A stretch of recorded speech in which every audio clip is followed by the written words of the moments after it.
First blood. Double kill.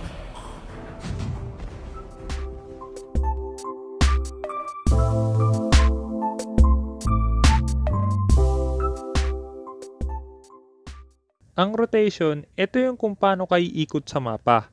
Hindi lang to para sa mid lane, para din sa lahat ng role. Kaya sa Mobile Legends guide na ito, iintindihin natin kung ano nga ba yung dahilan kung bakit kailangan mo mag-rotate. Kasama na rin kung paano mo i-improve ang map awareness mo. Pero bago tayo magsimula, gaya ng ipinangako ko kapag umabot na ng 1,000 subscribers, magpapag-giveaway ako. Pero 112 diamonds muna kasi hindi pa tayo na-monetize ni YouTube. Pero promise ko sa inyo, tataas to kapag na-monetize na ako. Ang kailangan nyo lang gawin, i-like nyo yung video na to, tapos mag-subscribe na rin kayo, then i-share nyo tong video sa kahit anong social media platform. Pwedeng Facebook, Instagram, kahit saan, okay lang. Para malaman ko kung na-share nyo na yung video, i-screenshot nyo siya tapos i-message nyo sa Facebook page ko na Master the Basics. Then ilagay nyo na rin yung ID number nyo tsaka in-game name. Kailangan kumpleto kasi yun yung required kay Kodashop. Then lagyan nyo na rin ng hashtag JustMasterTheBasics. Tapos i-announce ko sa next video tsaka sa Facebook page ko kung sino yung nanalo. Shoutout na din kay Fakes10Y, Claro ni Claro, Future Star, Bill Balicanta at sa girlfriend niyang si Nix Agoto, Joseph Carion, Paparu Rasta, Shandon Gayrama, Neil Katindig, OS Morgan Gaming, Jelark Barlaan, JC Ancheta, Jiro Morales Ugto, Lisel Bayang at kay GFD. Sa mga hindi ko po na shoutout, pasensya na masyado na pong marami. Next time or sa next video, yung first 10 na lang po yung isi-shoutout ko. Pasensya na po talaga. Kaya kung hindi ka pa nakasubscribe, hit mo na yung subscribe pati yung notification bell. Okay? Let's go! Ano nga ba yung mga dahilan kung bakit kailangan natin mag-rotate? Una, para sa gank.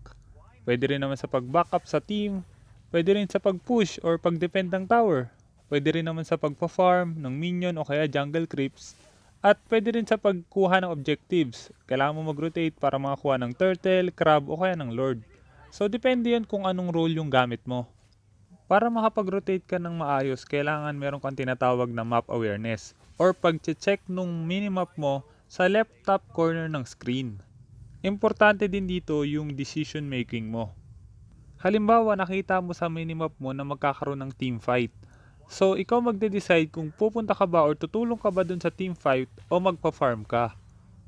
Gaya ng clip na to, nakita ko sa minimap na magkakaroon ng team fight, kaya bumak up ako instead na mag-farm.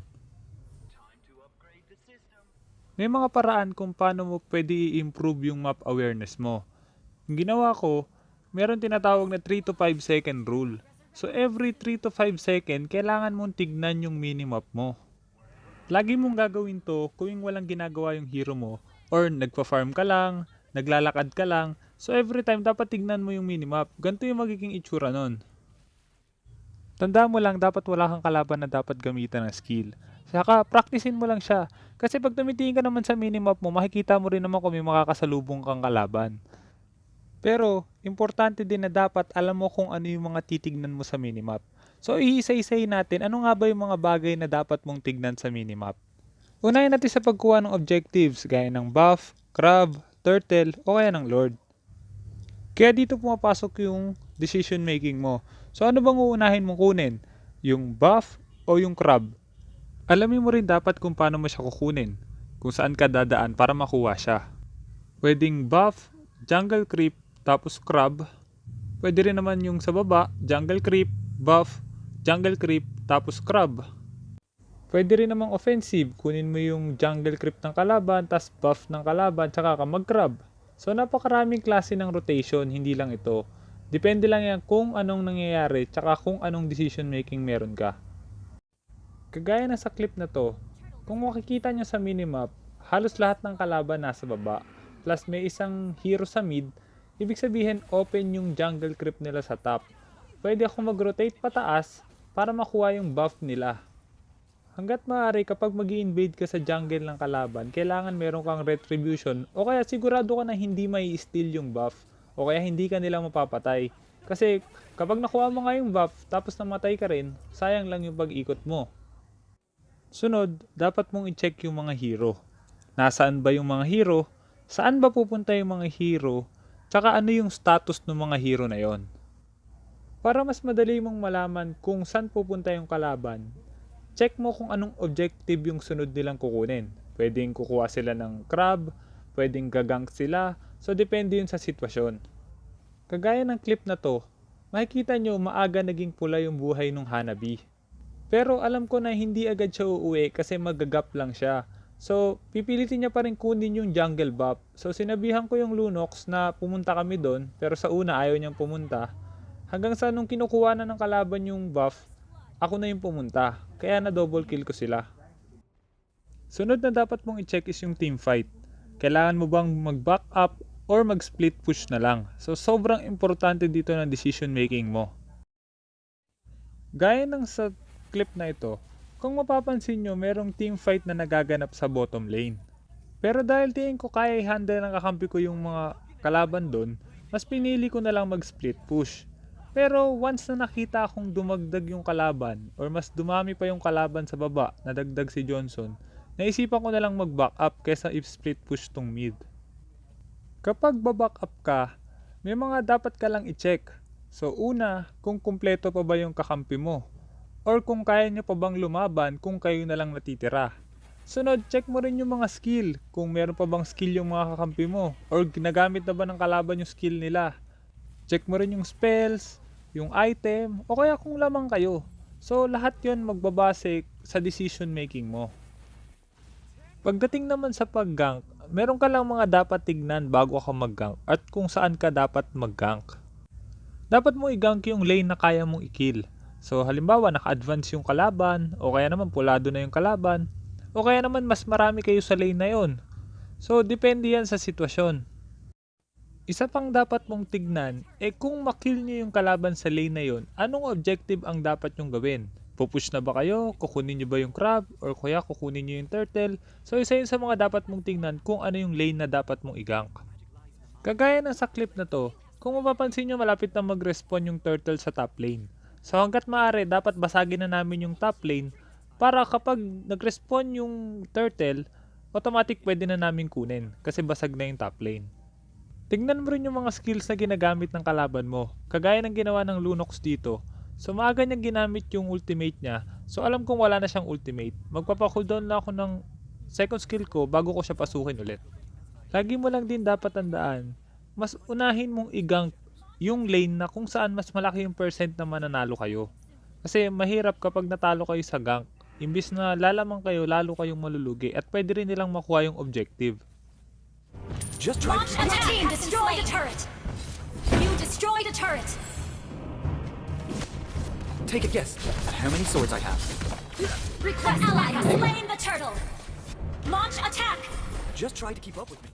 Pagdating naman sa farming rotation, importante ito lalo na sa mga marksman, tsaka sa mga hero na dapat mag-farm. Ano nga ba yung mga dapat mong i-check pag nagpa-farm ka? Una, dapat alam mo kung nasa ng lane minions. Tandaan mo, yung mapa ng Mobile Legends, equal lang yan. So kung nasan yung minion wave sa top, yun din yung nasa bottom. Kung nasan yung minion wave sa side, yun din yung nasa side. Kung nasan yung mid, nandun din yung mid.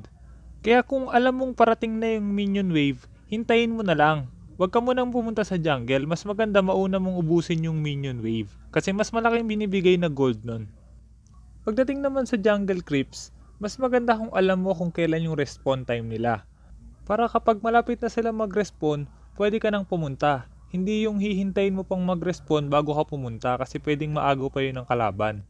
Kasama rin sa farming rotation yung pag-defend ng tower tsaka pag-split push. Kung alam mong malapit na sa tower yung minions, pwede ka nang pumunta doon or pwede nang papunta doon yung way mo habang nagfa-farm.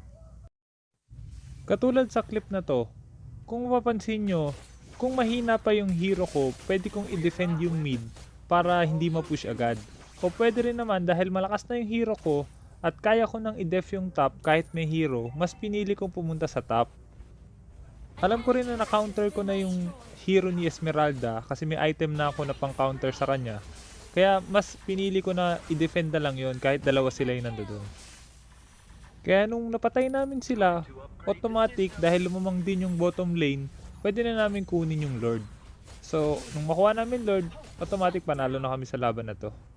Kung sakaling nag-back yung Esmeralda tsaka yung Chang'e, at alam ko na nasa bottom lane yung mga kakampi ko, dapat ko nang split push yung top lane para ma-pressure yung lane, tsaka namin kukunin yung Lord. Kaya sobrang importante yung decision making mo at yung map awareness mo kapag nagro-rotate. At last thing, kapag yung teammate mo nag-rotate sa lane mo, o kaya namatay ka or kinuha nila yung buff tapos nag-rotate sila sa lane mo, imbis na bumalik ka sa lane mo, mas maganda na pumunta ka na lang sa lane nila para hindi kayo mag-agawan sa farm. Katulad ng ginawa ko dito, imbis na pumunta ako ng mid kasi yun yung lane ko, pinili ko na lang mag-def sa top para hindi na kami mag-agawan sa mid lane. Lalo na at ako yung marksman, ako yung may kailangan ng farm. Ganun din pagdating sa jungle monsters, hanggat maaari wag na wag kayo mag-aagawan ng farm para mas mabilis yung farming ng buong team. Sana marami kang natutunan sa guide na ito. Pero dahil umabot ka sa dulo ng video na to, may sikreto akong sasabihin sa'yo. Gusto ko kasi yung mananalo sa giveaway, yun talaga yung mga taong tinapos yung video na to. Para malaman ko kung natapos mo talaga yung video na to, gusto ko isama mo dun sa screenshot sa pag-message mo sa akin kung ano yung natutunan mo sa video na to.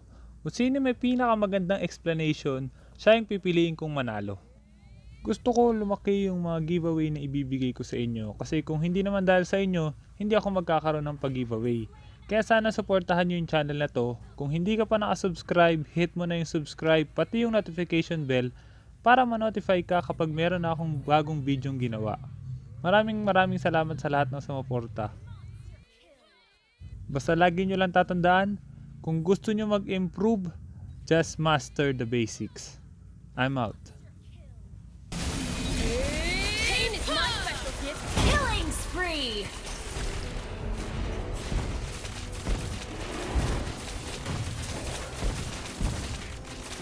You destroyed a turret. Godlike. Godlike. Wiped out.